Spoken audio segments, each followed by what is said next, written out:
जी जनाब, Yasin Nizami back with another episode on my channel. तो आज हम बात करेंगे कि ये जो बिटकॉइन और सीबीडीसी है, सेंट्रल बैंक डिजिटल करेंसी, इनमें क्या फ़र्क है, क्योंकि अक्सर लोग इसको कंफ्यूज करते हैं क्योंकि दोनों जो है ब्लॉकचेन टेक्नोलॉजी के ऊपर बिल्ड हुई हुई हैं और दोनों को क्रिप्टो करेंसी कहा जा सकता है, लेकिन दोनों में ज़मीन आसमान का फ़र्क है।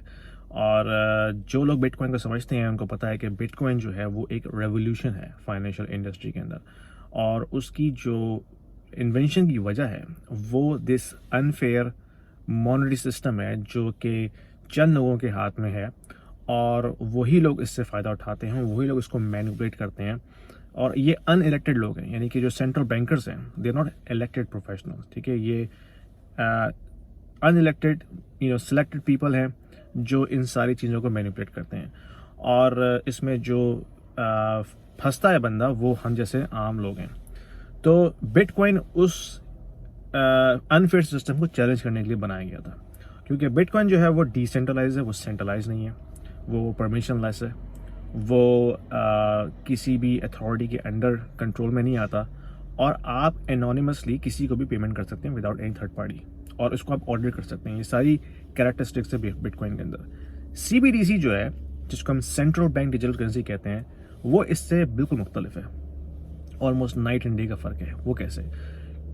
सीबीडीसी जो है वो सेंट्रल बैंक खुद लेके आना चाह रहा है in parallel with bitcoin, actually to replace bitcoin, क्योंकि उसको चैलेंज करता है जो करंट मॉनेटरी सिस्टम है। तो जितने भी बड़े सेंट्रल बैंक्स हैं वो कभी भी ये नहीं चाहेंगे कि बिटकॉइन की वाइड एडॉप्शन हो, ठीक है। वो हमेशा उसके अगेंस्ट सैंक्शंस लेके आएंगे, रेगुलेशंस लेके आएंगे, एक्सचेंजेस पे क्रैकडाउन करेंगे, और उसके खिलाफ फट क्रिएट करेंगे मार्केट में कि भाई this is very volatile, very risky, don't put your money in, you will lose the money, blah blah blah. So उनकी हर मुमकिन कोशिश होगी कि वो बिटकॉइन को कभी भी वाइड एडॉप्शन पे ना लेके आए।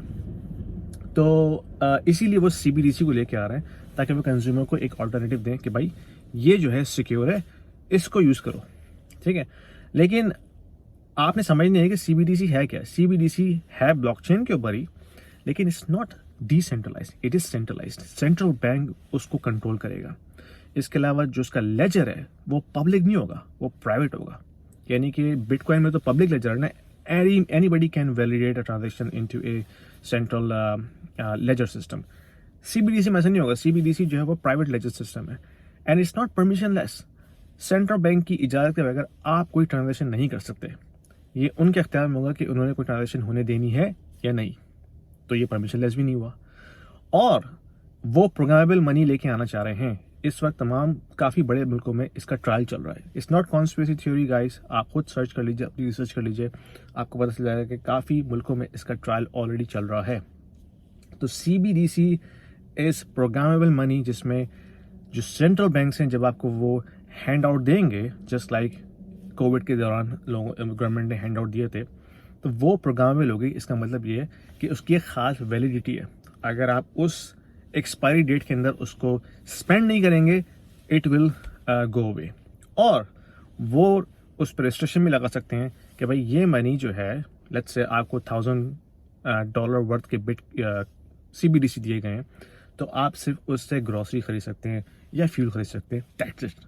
आप उससे स्टॉक ट्रेडिंग नहीं कर सकते, आप उससे किसी किस्म की इन्वेस्टमेंट नहीं कर सकते।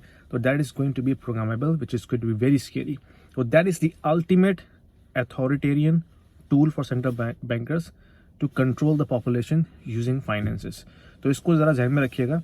कभी भी आप ये ना समझें कि सीबीडीसी जो ये गवर्नमेंट्स लेके आना चाह रही हैं, it is just like another crypto currency. It's not, certainly it's not bitcoin, ठीक है। तो ध्यान में रखिएगा, this is the ultimate tyranny, और ये टूल्स इन्होंने यूज़ करना है आगे चल के।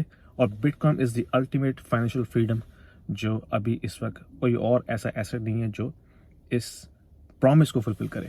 Thank you very much.